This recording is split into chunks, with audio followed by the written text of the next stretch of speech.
The two most biased things I've ever heard about, well, not biased, but the two actually most, it's actually the two things that are most wrong about World War II. I've gone over what people say about Japan and how that is indeed incorrect, but that you can see in another video. Here I'm going to tell you the two most incorrect things people ever say about World War II. Excuse me. Number one, Hitler taught Mussolini and they didn't do much with it. It's actually the other way around. Mussolini taught Hitler stuff. By stuff, I mean he taught Mussolini used the radio to send messages to the Italian people, built up his army and held the Italian media in a very tight grip, and eventually staged a violent takeover of Italy in 1923.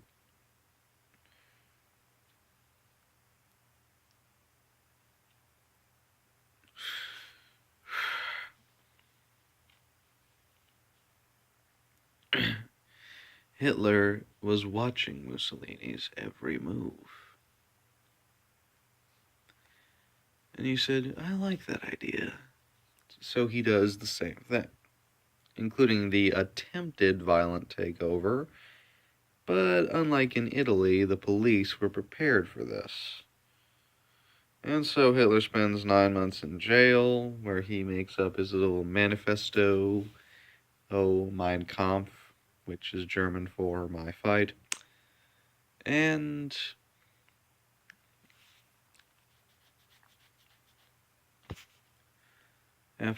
of course, then we have the 1928 presidential election, which is another thing people always get wrong, is that Hitler won that. He didn't.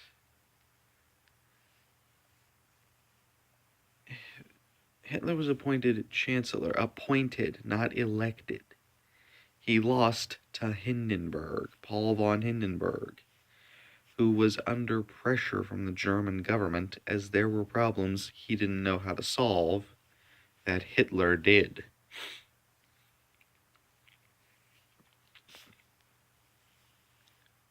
So he appointed Hitler chancellor, or as we say in the States, vice president.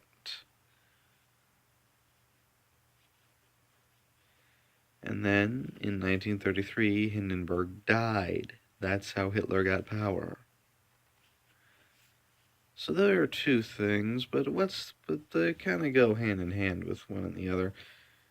So what's the other most ridiculous thing? I probably should tell it. Three, probably. The final most ridiculous thing I ever hear about World War II is, oh, Canada didn't do much in World War II. Wrong. More Canadians died in World War II than Americans died in World War II.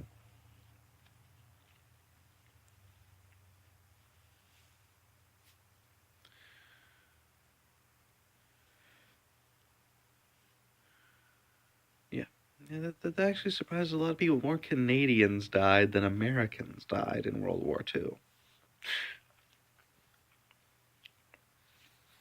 Canada was part of the now defunct British Empire. And so in 1940, when the Battle of Britain came along, the British got on their planes and fought the German Air Force. Of course, the Canadians flew bombing missions for the British, went into combat for the British. And of course, there's D-Day.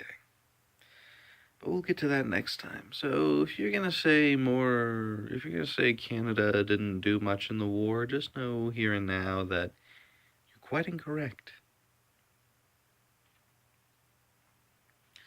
So what will we do next? Well,